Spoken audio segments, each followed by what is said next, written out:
Pick a move in the ring. You can hit me with the words you fling.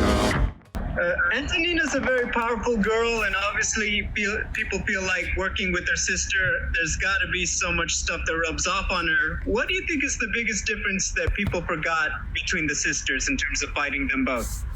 I think they forgot that they're different people. They don't really have the same style at all. And, Antonina's her older sister, and she's, not a lot of people have heard of her. I mean, she has her sister, but doesn't matter. That didn't affect me at all. They're two totally separate fighters, and they don't really even do a lot of the same things. Final note on just the matchup with her.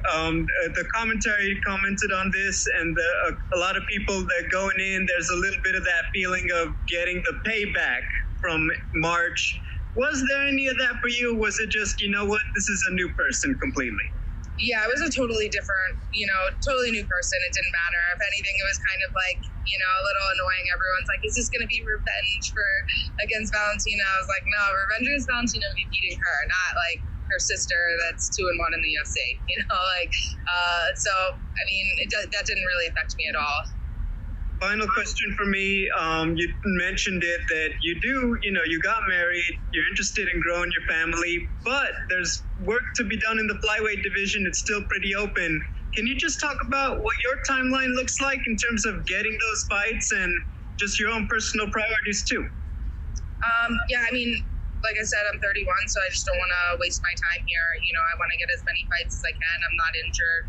I train all the time, and I'm ready to go. I was lucky that I fought for the title about 3 months ago, and I got to fight again, and that's what I love. I'm always ready and improving, so I just don't want long layovers. I just want to be able to fight as much as possible, and I don't care who I fight. I don't care if they're ranked above me, below me, coming off a win, a loss, whatever. Just give me anyone. Hey, congrats, Katlyn. Thank you. We'll go next to James Lynch with The Score.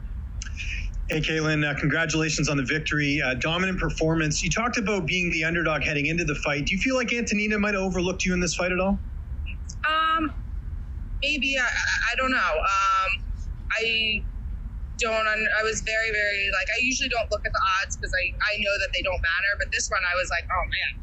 I looked at it because I was like, I'm definitely going to be a huge favorite. And I was like, wait, what does plus and minus mean? I was like, I'm confused. I'm like, I'm an underdog? But I don't know. I think with both Antonina and Valentina, they're martial artists. I think that they don't look over anyone. I think that they just take every fight serious. And, she was originally supposed to fight Cynthia, and then she pulled out, and then I said I would fight, and I think she just wanted to fight. How much did you feed off your teammates' wins? A few weeks ago, we had Sajara Eubanks, and then we had Claudia Gadelha. Were you feeling that heading into this fight?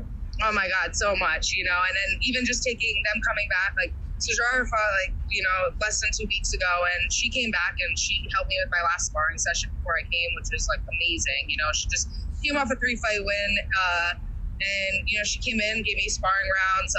Claudia was there. Claudia helped me cut weight and stuff, and it's kind of like our new little girl team. We kind of over the last years kind of grown together, and now I'm like, man, this is what the guys feel like. They have their teammates and to help them and everything. And just the energy, I was like, damn, they both got these good wins. I was like, I got to get my win now too. So it was definitely motivating. And it was nice to have them to train, especially in these crazy times and stuff. I was like, thank God they had fights so I could have training partners.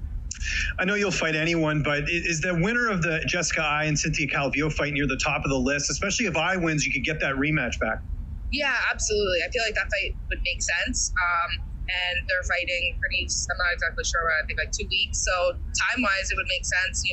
Whoever wins, as long as they're not injured, I think we're kind of on the same path with the time-wise. So I definitely think that makes sense. I love Cynthia, watching her fight at strawweight. I don't think she's fought at flyweight yet, but she's always an exciting fighter. And I've always liked watching her, so I'd love to fight her. And of course, I'd love to get a rematch with Jessica as well. And last one for me, I know after the fights, you like having some pizza. Are all the places closed right now? We need an update here with COVID-19. Are you getting to eat some pizza after the fight? Yeah, well, I'm in Vegas right now, so I'm like, I leave tomorrow early morning. I'm like, I'm just going to go on a restaurant crawl and go to every restaurant. I don't care if I eat or not, just to be able to go and sit inside of a restaurant since I won't be able to back home. But Yeah, I have a case of White Claw in my fridge at my hotel room. We're gonna probably start with that and then just go to every restaurant possible. Congratulations on the victory tonight, Katlyn. Thank you. We'll go next to Heidi Fang with Las Vegas Review-Journal. Your line is open. Hi, thank you. Katlyn, I was just curious, you talked about wanting to get back as quickly as you can to, competing right there for a title. And I wanted to know for you, where you think this win puts you, and is there someone right now that is on your radar to get there? I was ranked number 2 going into this fight. She was ranked significantly below me, so I don't think that it really changes my position as far as rankings. Just kind of another win on my record. But for me personally, I'll fight anyone. I don't care. I just want to kind of stay active. I know a lot of fighters are like, I'm only fighting someone that will get me to the title shot, or someone that's ranked above me. But I don't care. I would prefer that. But if that means a long layover, then give me anyone. I'll just fight whoever. Doesn't matter. Okay, so, you're from Long Island, and I was wondering just your take right now on kind of like the civil unrest and what you think could it be like and going back, to going back to home, and just like you said, going out to the restaurants on the Strip. Right now, there's been a lot of protesters on the Strip, so I'm just curious, like, what is your take on what's happening and just everything that's going on right now? To be honest, like I'm a fighter. I'm not like a philanthropist or anything like that, so I prefer not to really comment on that. Okay, and this last thing I just wanted to ask, you said you had the baby fever. So I was curious, just when, are you planning to have that family, and, when did the baby fever start for you?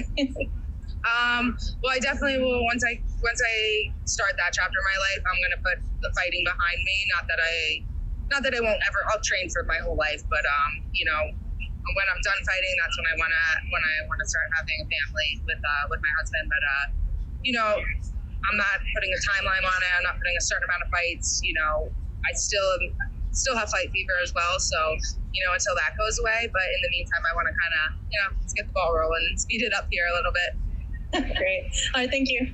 Thank you. All right. Thanks, Katlyn. You are good to go. Thank you.